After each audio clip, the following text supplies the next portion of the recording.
to you for just a second? No, No, I I mean, don't now. know if I can even talk. Well, Elliot, listen, you're a dad.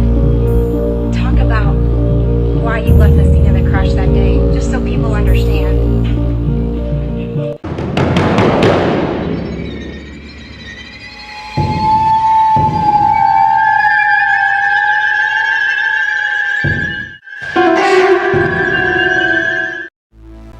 Hello everyone, welcome back to channel Weekly Crime Stories yang akan membahas kisah-kisah kriminal nyata yang penuh misteri.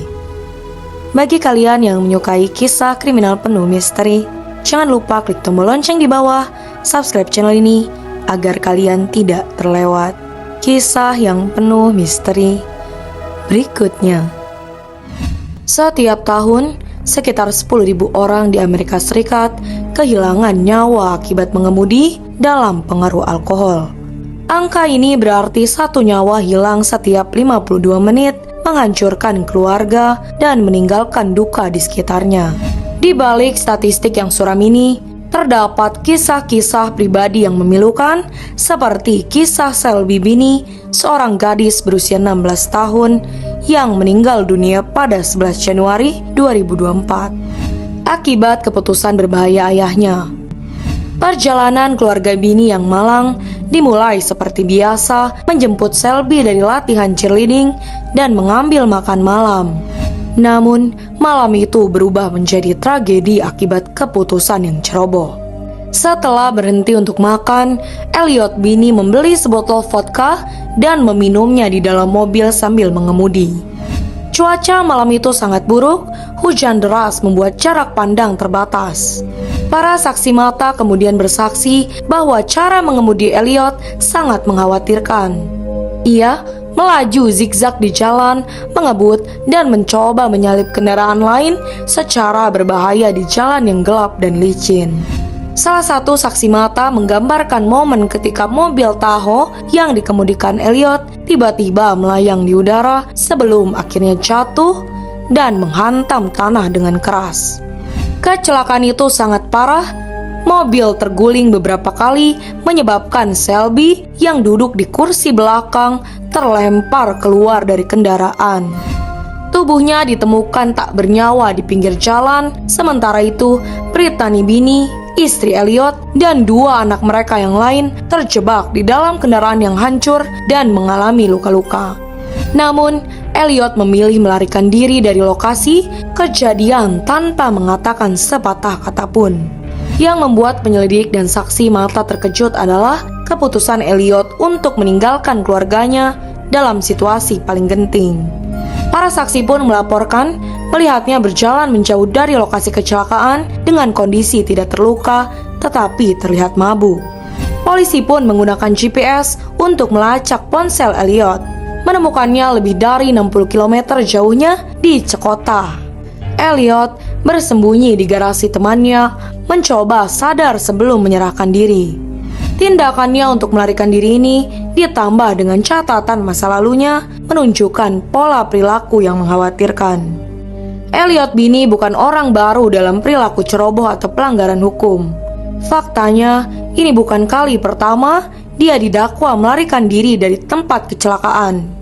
Dari catatan menunjukkan beberapa penangkapan sebelumnya karena pelanggaran lalu lintas, termasuk tabrak lari yang menyebabkan cedera serius pada pengemudi lain beberapa tahun sebelumnya. Keluarga dan teman-temannya menggambarkan Elliot sebagai pria yang selama bertahun-tahun bergulat dengan masalah penyalahgunaan zat dan manajemen emosi. Meskipun pernah mencoba hidup dalam masa-masa sadar, usahanya sering berumur pendek dan alkohol selalu kembali menjadi bagian dari hidupnya. Shelby adalah remaja yang ceria dan ambisius, unggul dalam bidang akademi dan olahraga. Teman-temannya menggambarkan dia sebagai pemimpin alami yang selalu siap mendukung timnya dan menginspirasi orang lain. Dia bercita-cita menjadi atlet profesional atau terapis fisik. Namun, kematiannya yang tragis meninggalkan duka yang mendalam di sekolah dan sekitarnya. Fakta bahwa Shelby tidak mengenakan sabuk pengaman saat kecelakaan menambah perasaan bersalah keluarga meskipun alasan dibalik keputusan itu masih belum jelas.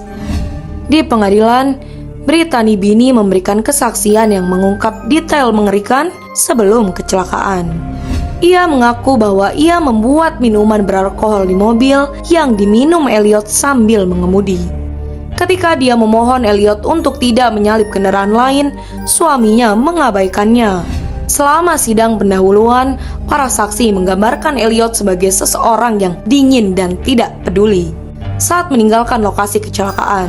Bukti mengejutkan pun muncul ketika pesan teks Elliot kepada seorang teman terungkap di pengadilan. Dalam pesan itu, dia mengakui bahwa dia bermasalah dan takut dipenjara. Namun, ada satu kalimat misterius. "Aku tidak pernah ingin Selby ada di mobil malam itu." Pernyataan ini menimbulkan pertanyaan. Apa maksud Elliot? Beberapa berspekulasi bahwa kehadiran Selby malam itu tidak direncanakan. Mungkin Elliot awalnya ingin mencegah Selby menyaksikan perilakunya yang mabuk. Namun, ada juga yang menganggap ini hanya usaha Elliot untuk mengalihkan tanggung jawab. Elliot kini menghadapi 7 dakwaan berat, termasuk pembunuhan tingkat pertama, melarikan diri dari tempat kecelakaan fatal, dan pengabaian anak. Pengadilan pun tidak hanya akan menentukan nasib hukumnya, tetapi juga memberikan penutupan emosional yang sangat dibutuhkan keluarganya. Kisah Selby menjadi pengingat nyata akan konsekuensi besar dari penyalahgunaan alkohol dan perilaku ceroboh. Alkoholisme bukan hanya merugikan pribadi, ini juga membahayakan nyawa orang lain. Jika Anda tahu seseorang yang Anda kenal bergumul dengan kecanduan alkohol, sangat penting untuk mencari bantuan. Program seperti Alkoholik Anonymous dan pusat rehabilitasi menyediakan sumber daya yang diperlukan untuk keluar dari siklus kecanduan. Kematian Selby Bini yang tragis adalah kehilangan yang mendalam bagi keluarganya, teman-temannya, dan sekitarnya. Kisahnya adalah pengingat yang kuat akan pentingnya tanggung jawab, pengambilan keputusan yang bijak, dan pencarian bantuan sebelum semuanya terlambat. Setiap nyawa yang hilang akibat mengemudi dalam pengaruh alkohol adalah terlalu banyak.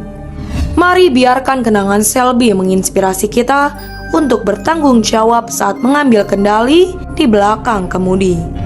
Dengan kesadaran, pendidikan, dan dukungan, kita dapat mencegah tragedi seperti ini di masa depan. Bagi kalian yang menyukai kisah kriminal misteri seperti ini, jangan lupa diklik like, komen, share, serta subscribe channel ini. Dan untuk para penonton serta komentator setia, terima kasih telah membantu Weekly Crime Stories menjadi lebih baik lagi. Terima kasih.